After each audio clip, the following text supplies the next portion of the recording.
Greetings and welcome to this video. I am your host, Chroma Automatic. This is an insanely late discussion because I beat this game like a month and a half ago now, but I wanted to talk about it because Subnautica is an important game for me. I played the original to a total of over 200 hours, and it's probably one of the first games that I played that really got me interested in the game development process. Lots of games are early access nowadays, it's not really something new. But not too long ago, early access, to me at least, usually meant lack of content or like severely unpolished gameplay. Subnautica was like the first game that seemed to get this formula right.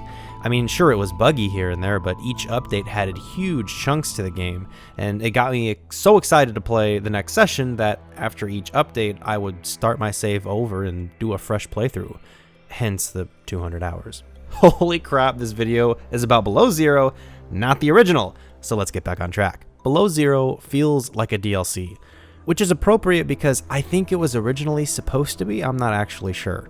This game dances around different story ideas, but the core gameplay remains the same. It feels, looks, and plays just like the original Subnautica. There are a few new tools, vehicles, and mechanics that weren't in the other one. There is also an entirely new environment to explore with a new survival meter to keep track of, aka the temperature meter. This helped spice things up, if even a little. That's probably why I was able to enjoy this game, was its similarity to the other one, because the story side of things wasn't quite as strong. But I don't think that's entirely the game's fault. Real quick, I'm going to go over the story very briefly, not just to explain it for context, but to also compare the two stories together because this game went through a rewrite. In the original cut, you played as Robin to try and uncover a corporate plot. You had constant contact with your sister, who was stationed up in the orbiting space station, and you even sent her things. I don't know about anyone else, but I did not like this story arc. Subnautica is supposed to feel, isolating, desperate, clinging to your survival. This version didn't give that feeling at all. The new story, and the one that was released with the game, you come to 4546B by yourself to discover what happened to your sister. Along the way, you meet an alien life form to try and help him. While talking to another being is still slightly bothersome to me, this plot is a bit better. It tries to recreate that feeling of isolation by making you explore the ruins of this old operation. You discover what was really happening there. One thing I really did appreciate about this game and its story is its commentary about human nature. Robin goes into a lot about people and what makes us tick and the reason why we do everything. It's definitely something that feels like it's almost out of left field, but I ended up really enjoying listening to the way she describes us as a species and everything that we do in our existence. Despite this, the newer story still doesn't quite do it for me.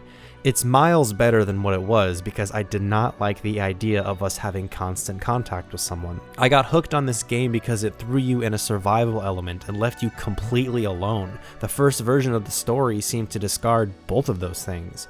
I'm not entirely against it, but if you're gonna go with a heavy story game that's really involved, don't bother having the survival aspect of it. But going all the way back to my point, I think the weaker story in this game isn't the game's fault. The first Subnautica, you are stranded on this planet. You cannot escape and are slowly dying of a disease you can't possibly cure.